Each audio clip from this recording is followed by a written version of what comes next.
The Coaches Show is brought to you by Highway 55 Burgers, Shakes, and Fries. The Professional Fence Company. Our name says it all. No job too big or too small. Nunboys.com. And GPS Photography and Video, GPSPhotoandVideo.com. Coach E. Smith, the Golden Bulls. Last year, they threw a lot on us. Do you see them doing basically the same thing that they did last year? They are much more run-oriented this year. Okay. They are primarily a zone scheme team. The quarterback is fairly efficient at reading it and knowing whether or not to give it or to pull it and keep it where the edge collapses too quickly. They do a lot of dart. Sometimes they'll pull the tackle, sometimes they'll pull the... And by dart, what do you mean?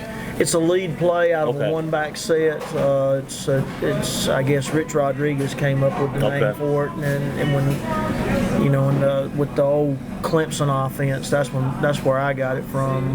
When they were down there and they had Woody Dantzler running it, but it's just a lead. It's an isolation, except out of one back.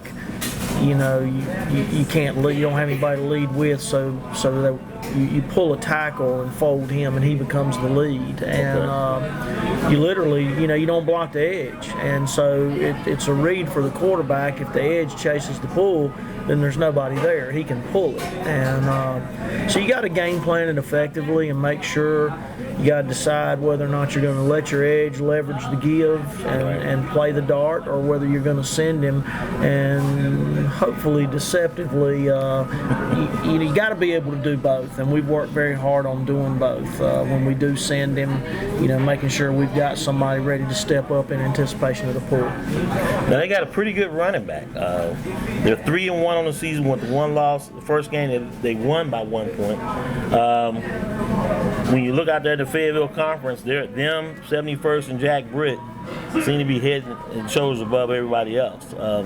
What else have you seen as far as their defensive game plan? Very athletic,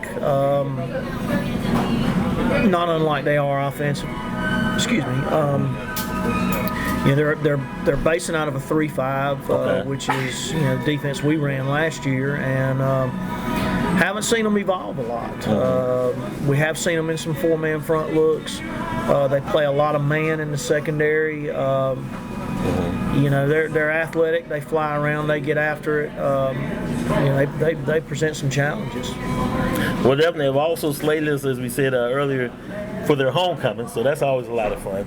But maybe could play to our advantage, because we talked about earlier about homecomings and different things can be a distraction. So maybe we talked about that this week, and I talked about it today, and I reminded everybody, they're in the midst of a 5-day whirlwind that's saturated with distraction. Right. And I told our kids the beauty of our situation is that we're continuing to improve. We're getting better. We got to clean things up and take advantage of, number one, the fact that it's their homecoming week, and they're probably not real worried about us because we're 0-4. Right. We're 0-4, and hopefully they feel like all they got to do is show up. And you're looking passes, it could be a mistake. Injuries, we talked about a little bit earlier. Everybody's back. Sean Smog was going to be able to go. Sean's good. Chifo's knee's good. Tyshawn's playing with a slight meniscal tear, but he's good. We're as healthy as we can be without Martez Riggins. Right. That was a big loss at defensive back. Have you changed anything with the scheme or anything different you're going to do with E. Smith? Offensively or defensively? Both. We're a 4-3 team defensively. We've evolved from the 3-4 to the 4-3. We're continuing to work that because we do see improvement.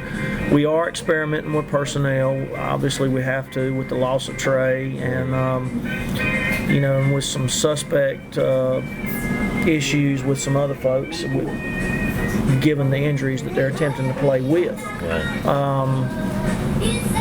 That said, offensively, we have put in a new personnel package this week, just one, but it's and we try to. We're not going to change what we do because you look at film and you see that what we're trying to do is there. We just have to finish better. We got to stay on blocks better. We got to hit the right holes.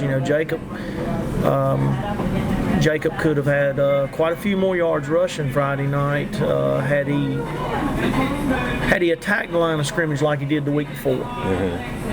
Well, they were give Southview's credit. They were hitting him pretty good. They were definitely keying on him because they saw that they knew that Brandon Smith was gone. Wouldn't you? Oh, definitely. But even more so because there was no distractions. Special teams, they keep kicking the sky kick to us. They'll squib it. Every now and then they'll make a mistake and kick it deep. I think Southview was thinking that Brandon Smith's not back there. They ain't got anybody really return it. And Nakeem Shaw. Mm-hmm. He took it to the house. He stepped up. He did. He stepped up, and it's a zone protection return, and we're trying to get the ball to the middle, and that's what he did. He got it where he needed to, and he allowed the crease to develop. Where I get frustrated sometimes is when I see us get away from that and try to run to the outside where we're not blocking anybody. Yeah. And I tell them, why you can't run out there because that's not where this is designed to go. Right. Anything special for the sky kick? They try to, do that little pooch fair kick catch. Up in there, fair catch it. Fair catch it. None of the guys gonna try to return it. Right? Fair catch it. And let's possess the ball. Well, Coach, that's gonna do it for this segment. When we come back, we're gonna do the Ask the Coach segment. Got a few questions for you, so we'll be right back.